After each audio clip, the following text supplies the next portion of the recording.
So do we fail to give enough credit to the successes as well, such as a pretty impressive earnings season? Yeah, I mean, this is like this battle between this backdrop where there's 15 million people unemployed.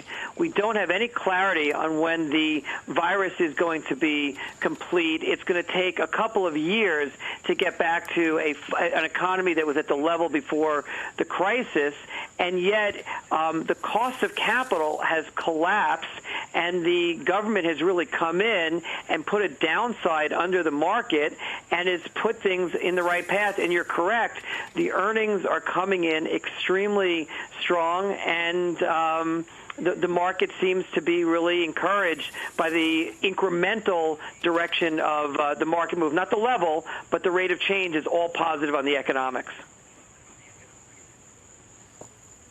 But Jonathan, considering that the cost of capital, that's going to be low for the foreseeable future, does that mean that you should continue investing in things like consumer discretionary because of this positive sentiment from home builders and autos that we saw today?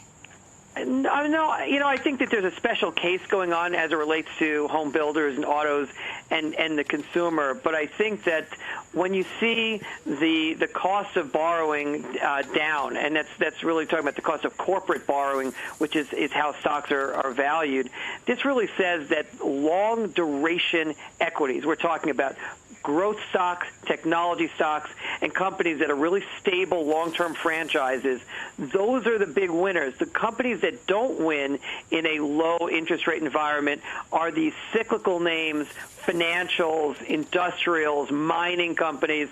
So you really have a bifurcated market. 70% of the market, extremely healthy, deserves the peak valuations they're getting, and you have about a third of the market that's under real pressure, and they're not participating, and a low interest rate environment exacerbates that disparity between those winners and losers in the market.